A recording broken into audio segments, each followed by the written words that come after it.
Halo teman-teman, pada kesempatan kali ini kelompok 4 akan menjelaskan tentang ekskavator. Ini merupakan anggota dari kelompok kami. Jenis-jenis ekskavator terdiri dari front shovel, hoe, loader, dragline, dan clamshell. Hydraulic excavator atau yang sering disebut sebagai alat berat yang multifungsi yang dapat digunakan untuk menggali, mengangkat, mengikis sampai dengan meratakan tanah. Boom dan stick hydraulic diklasifikasikan berdasarkan gerakan penggaliannya. Mesin yang bergerak ke atas disebut dengan front shovel, sedangkan yang bergerak ke bawah disebut dengan hoe. Selanjutnya adalah front shovel. Front shovel digunakan untuk penggalian keras dan memiliki gaya pecah yang tinggi dengan bakatnya. Sebagian besar shovel dipasang pada crawler dengan kecepatan kurang dari 3 mph. Ukuran shovel yang ditentukan berdasarkan ukuran bakatnya diukur dalam satuan yard kubik. Pada pekerjaan konstruksi, biasanya shovel berukuran kisaran 3-14 yard kubik. Selanjutnya adalah perhitungan shovel. Dalam memilih front shovel, dilakukan 2 pertimbangan, yaitu biaya per kubik yard material yang digali dan kondisi pekerjaan di mana cangkul akan beroperasi. Terdapat 4 elemen siklus produksi sebuah shovel, yaitu load bucket, swing with load, dump load, dan return swing. Tipikal waktu siklus elemen untuk shovel berukuran 3-5 kubik yard, yaitu load bucket 7-9 detik, swing load 4-6 detik, dump load 2-4 detik, dan return swing 4-5 detik. Berikut merupakan contoh dari latihan soal, dan dari data yang diperoleh dapat dihitung dan diperoleh nilai produksi sebesar 117 loose cubic yard per jam. Komponen dari draglines adalah sebagai berikut: long crawler, fairlead, boom, hose cable, hose chain, dam cable, drag chain, dan drag cable.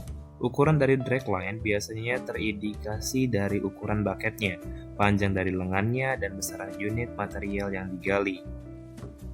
Dalam pemilihan bucket untuk sebuah proyek, ukuran lengan kren dengan bucket harus disesuaikan agar mendapatkan nilai efisiensi terbaik.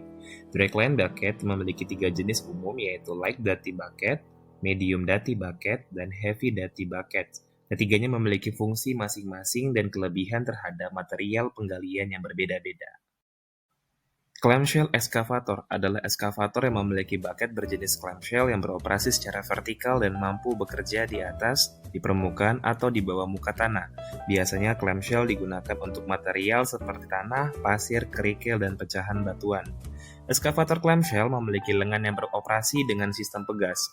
Jarak maksimum yang dapat dicapai oleh bucket clamshell dipengaruhi oleh panjang lengan ekskavatornya, dan kedalaman maksimum yang dapat dicapai dipengaruhi oleh panjang kabel yang mengaitkan lengannya. Bucket clamshell berbentuk seperti rahang yang dapat mencapit material galian. Ukuran dari clamshell memiliki variasi seperti heavy duty untuk penggalian tanah keras, medium weight untuk pekerjaan umum, dan light duty untuk memindahkan material yang ringan. Clamshell juga memiliki gerigi yang berfungsi untuk menggali material yang lebih. Backhoe loader adalah salah satu alat yang fleksibel dalam pekerjaan konstruksi. Alat ini memiliki fungsi dari tractor, loader, dan hoe.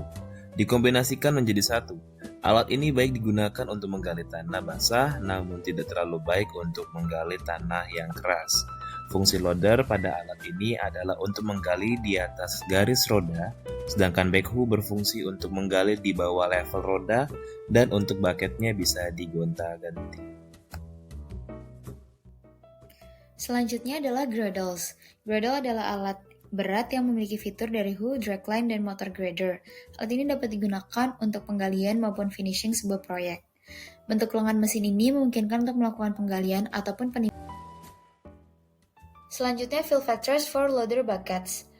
Kapasitas bucket loader berdasarkan standar SAE J742B, penilaian bucket loader bagian depan, dan yang kedua kapasitas tumpukan menggunakan sudut istirahat 2:1 untuk material di atas beban nyata, dan sudut 1:1 untuk bucket skop dan hoe. Untuk kapasitas terukur dinyatakan dalam yard kubik ataupun kaki kubik. Kapasitas terukur sendiri terbagi atas 3 interval.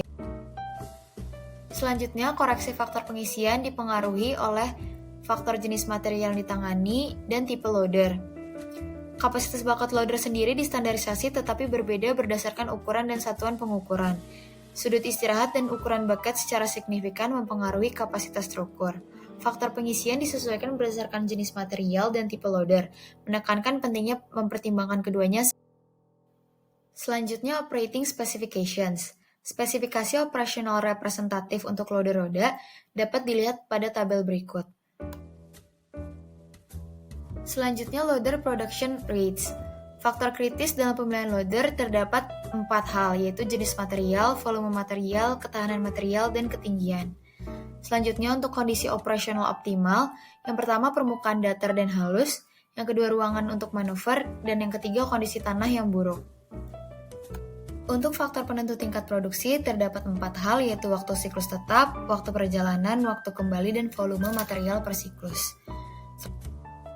Untuk loader roda 2,5 yard kubik yang mengangkut batu 2.700 pound per cubic yard dengan pembengkakan 25% pada jarak kurang dari 100 kaki, bergerak 80% kecepatan maks di gigi rendah saat bucket penuh, dan kembali 60% di gigi kedua. Sedangkan pada jarak lebih dari 100 kaki, kembali 80% kecepatan di gigi kedua, lalu kurangi kecepatan di permukaan kasar. Gunakan tabel 97 untuk penempatan rata-rata FPM sesuai kondisi. Berikut adalah contoh soal. Diketahui ukuran bucket loader sebesar 4 cubic yard dengan faktor pengisian bucket pada tabel 9.6 untuk agregat lebih kecil dari 1 inci sebesar 85-90% dan kita menggunakan perkiraan konservatif yaitu sebesar 85%. Lalu mencari berat loader dan didapatkan sebesar 3,4 cubic yard. Selanjutnya mencari beban aktual dan diperoleh hasil sebesar 10.540 pound. Lalu, mencari beban pengoperasian dengan bantuan tabel 9.8 di mana beban statis mesin 4 cubic yard pada putaran penuh sebesar 25.000 pound sehingga diperoleh beban pengoperasian yaitu sebesar 12.500 pound. Karena beban aktual kurang dari beban pengoperasian, maka oke. Lalu dilanjutkan dengan penentuan waktu siklus tetap yang umum menggunakan tabel 9.10 pada wheel loader 4 cubic yard yaitu sebesar 30-33 detik dan digunakan waktu 30 detik. Dengan faktor efisiensi 50 menit, maka jumlah produksi wheel loader adalah 527 ton per hour. Sekian presentasi dari kelompok kami, kurang lebihnya mohon maaf. Wassalamualaikum warahmatullahi wabarakatuh.